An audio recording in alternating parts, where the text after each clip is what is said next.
Didik TV KPM. Terima kasih. Baik, murid-murid di talian dan juga di rumah, adakah anda sudah bersedia? Okey, kita teruskan dengan subtopik yang berikutnya. Baik, kita ada susun atur sistem siar raya. Jadi kat sini cikgu tunjukkan ada contoh yang pertama yang mana pemasangan asas sistem siar raya yang menggunakan penguat PA. Jadi kita boleh nampaklah mikrofon disambungkan kepada penguat, kemudian pembesar suara juga disambungkan kepada penguat dan penguat disambung terus ke talian bekalan. Okey, ini yang pertama, ini yang kedua dan ini yang ketiga. Baik, kita teruskan dengan contoh yang kedua di mana pemasangan asas sistem siar raya yang menggunakan penguat kuasa dan juga pengadun. Okey, dari mikrofon kita sambung pergi ke pengadun, kemudian dari pengadun sambung ke penguat dan juga sambung ke pembesar suara. Okey, baik. Jadi selepas kita dah tahu, dah kenal pasti susun atur, kita boleh memasang dan mengendalikan sistem siar raya. Jadi untuk yang ini lebih kurang 12 langkah, saya tidak perlu terangkan secara terperinci. Jadi kita boleh lihat daripada langkah 1, langkah 2, langkah 3. Okay, sebab murid-murid dah tahu dan dah belajar tentang memasang dan mengendali ini. Langkah 4, 5 dan juga 6. Okey, seterusnya langkah 7, 8, 9. Okey, dan seterusnya 10, 11 dan juga 12. Okey, jadi kita nak tengok soalan-soalan contoh yang berkaitan dengan susun atur dan juga pemasangan dan pengendalian sistem siar raya. Baik, cikgu. Baik. Soalan contoh yang ke-9. Raja X menunjukkan pendawaian peralatan bantuan sistem siar raya yang tidak lengkap. Kata kuncinya tidak lengkap. Jadi, soalannya, lakarkan penyambungan pendawaian itu supaya sistem itu boleh berfungsi. Jadi kita ada 3 komponen ataupun perkakasan di sini iaitu mikrofon. Okey, ni mikrofon, kemudian kita ada pembesar suara dan juga penguat. Okey.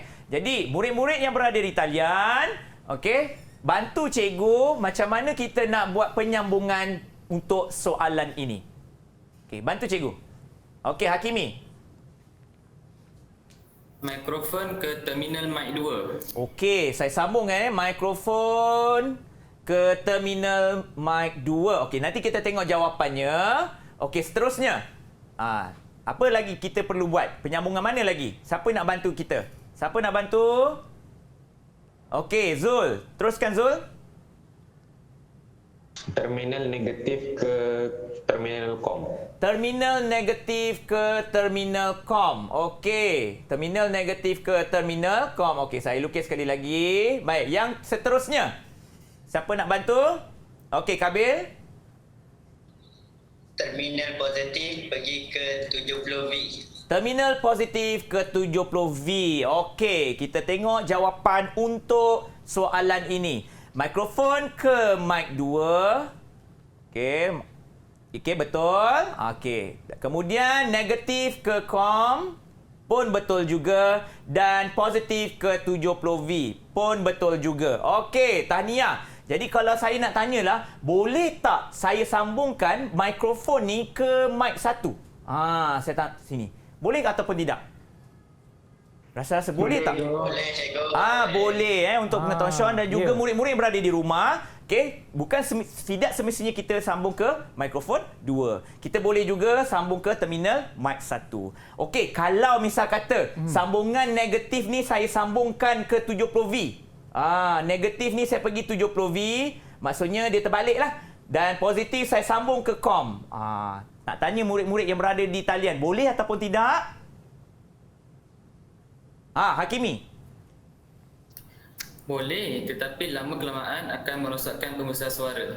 Ya, sebab bila kita buat salah penyambungan, dia masih lagi boleh berbunyi, tetapi nanti lama-lama nanti gegelung di dalam pembesar suara tu akan rosak. Bila rosak, kita perlu ganti. Bila kita ganti, ia melibatkan kos. Jadi kita kena gunakan sebaik mungkin supaya jangka hayatnya lebih panjang nanti. Okey, kita teruskan. Okey, soalan contoh yang ke-10. Berikut adalah penyataan langkah kerja. Okey, jadi ini adalah kata kuncinya, langkah kerja. pemasangan sistem siar raya yang tidak mengikut urutan. Jadi apa yang diletakkan di sini, penyataan ini semua tidak ikut urutan. Jadi soalannya, tuliskan 1, 2, 3, 4 dan 5 mengikut urutan yang betul pada petak yang disediakan. Jadi kita ada onkan switch, kita ada menyambung kabel speaker ke pembesar suara, menyediakan peralatan siar raya, menyambung kabel mikrofon, melaras tombol. Murid perlu baca kesemuanya sekali. Baik, bantu cikgu. Yang mana langkah yang pertama? Okey, Kabil.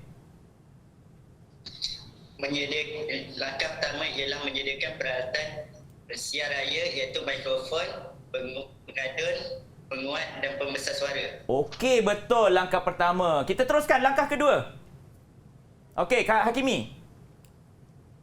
Langkah kedua adalah menyambungkan kabel mikrofon ke in pengadun dan kabel out pengadun ke in penguat. Okey, tengok betul tak? Ya, betul. Okey, langkah yang ketiga. Okey, Zul. Menyambung kabel speaker ke pembesar suara mengikut kekutuban yang betul. Okey, betul. Okey, seterusnya. Langkah yang keempat. Irfan. On switch penguat dan pengadun untuk memulakan operasi. Kita onkan switch penguat dan pengadun untuk memulakan operasi. Dan yang terakhir, Sean, bantu saya. Melaras tombol, volume, pengadun dan juga penguat mengikut keperluan dan melakukan ujian suara. Inilah langkah yang terakhir. Okey, baiklah cikgu, dan cikgu dah kongsikan tadi berkenaan dengan soalan-soalan dan juga teknik menjawab bagi soalan-soalan tersebut untuk pemasangan sistem siar raya. Didik TV KPM